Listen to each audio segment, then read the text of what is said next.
will cover me. That was the first use of the magnetic pulse generator, and that was a long time ago, 40 years ago. With a magnetic pulsar, how does that work, you say? Well, simple physics again. A magnetic field imposed across an electrical conductor, fluids in the body are electrically conducting, induces an electrical current flow. That's how electricity is generated, the power plant. Electrical wires and magnets, all interacting, causes electrons to flow, electricity. Well, so the magnetic field going through the tissues creates a small electrical current. The magnetic pulsar, that's something that you would hold in your hand and put directly on the site of an infection, or the site of a lymph node that's swollen, or the site of a tumor, because we know it will denature that tumor. Well, with a magnetic pulsar, we can zap or knock off these guys inside the teeth and just make dramatic differences in how people feel and function. Well, after I used the magnetic pulsar on my head and neck for a while, I noticed an abrupt increase in my ability to remember things. I could remember things now I couldn't before. And that was very impressive to me. Now, another thing which isn't obvious in the video is that I do have a problem with my left eye. Right now I have a cataract in this eye. And I've been working on it, and the cataract had been coming down, getting better and better. And what I started doing was using the magnetic pulsar over the eye. And then the rate of decrease of the cataract, the rate of decrease increased. It got better a lot faster, noticeably faster. And so I think some of the reason that the pulsars work is indirect. By killing off a lot of the bugs, the body pH comes back into better balance, the body becomes less acidic, the tissue becomes less acidic, and it moves out of the environment range of certain microorganisms. In other words, if an organism can only live in an acid environment, now the environment is not acid enough, it simply can't live there very well, so it dies off. I think that's part of why these work, because of pH shifts. Remember I mentioned that bacteria, for example, certain cultures have a negative charge to them. Well, one little bacterium, compared to this overwhelming pulse of electrical energy from the pulsar, strips off its charge, leaving it defenseless. If it's sitting there neutral, it cannot repel the immune system. The immune system is going to get it and destroy it. So that's another way I think that it works. We now know that putting an electrical current into the blood will cause the blood cells to hold more oxygen. Well, that's what these new electrical devices are doing, is they're allowing the uptake of oxygen from red blood cells and from normal healthy cells. We can get things into cells better. That means we can, shall we say, hyper-nourish cells.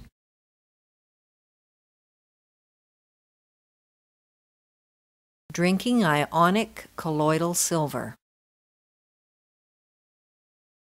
At 4 o'clock one morning 3 years ago, I woke up with the perfect solution of how to make it. Colloidal silver has a long history of use. Because of its antiseptic quality, silver is used in both air and water filters today. Ionic colloidal silver can easily be made at home. Silver has been known for actually thousands of years. Silver was used, as an example, silver coin was used by the pioneers. If you got water and you were not sure that the water was clean, you would put a silver coin into the canteen or to the jug of water. The silver colloid's been around for over 100 years. Used to be in pharmacies all over the country during the century. It was readily available. It's cheap. So silver has been known as a universal antibiotic. Before 1939, it was the key antibiotic of choice.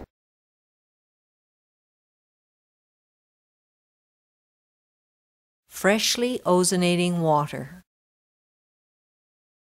Ozone is nature's most powerful purifier. Ozone has been used extensively by the medical profession in Europe and Cuba. There is limited access to ozone treatment, however, in North America. The Beck protocol simply includes drinking water that has been freshly saturated with ozone. This increases oxygen and helps flush toxins from the body. 99.9% of all known pathogens are anaerobic, meaning they cannot live in the presence of oxygen. Well, when you put more oxygen in, that is only going to kill the pathogens.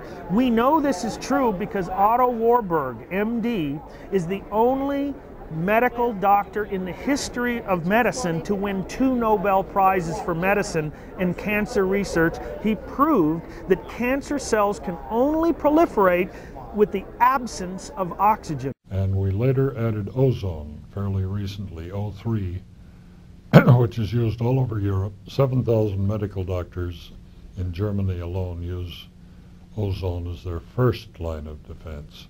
Not antibiotics, but ozone.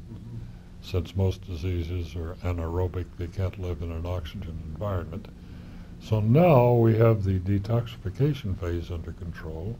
Using the Beck technology, when I introduced people to the ozone, where they were actually drinking the ozonated water, the experience that people were getting from that one introduction, in addition to the basic antioxidants that I put them on, it was incredible.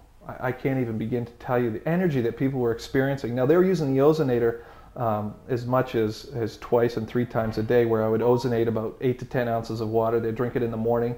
They would again do it in the afternoon, right about that 1 o'clock time when they'd start to get really down and when our air pollution index is extremely high.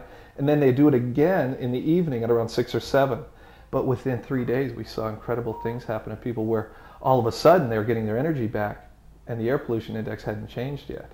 So I had confirmation by about the 10th or 11th patient. I said, we're getting results with this thing.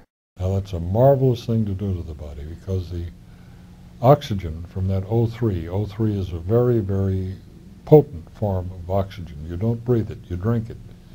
It gets into all the cells in your body. It's carried by the hemoglobin in the blood, gets into your brain cells, your liver, your kidneys, helps detoxify you. So we've put this all together and are giving it to the public so that people can take back their power. They can take back control over their own health, the health of their families. So we think we're doing the right thing here.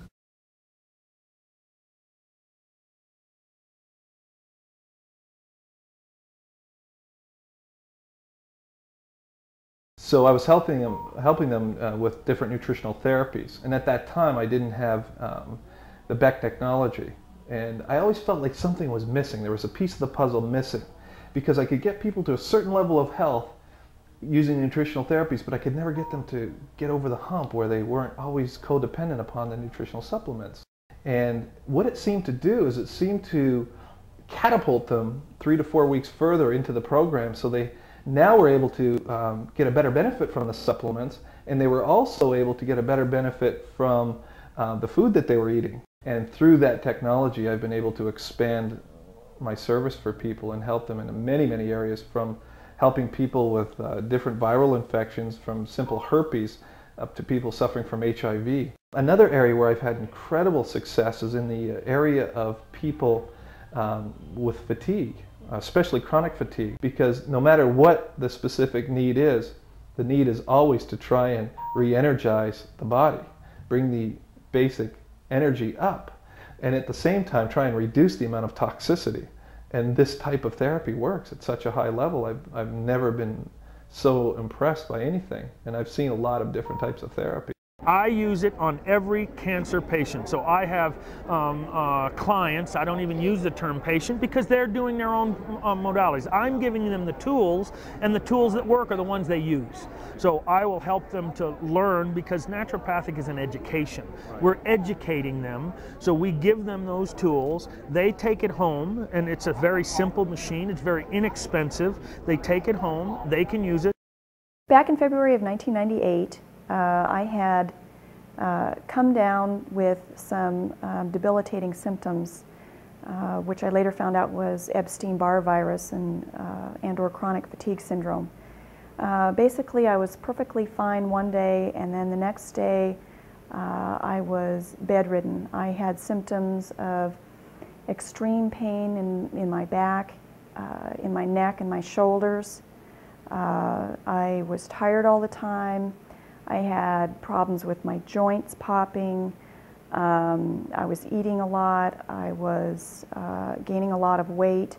And the scariest of all was I was having problems with short and long-term memory loss.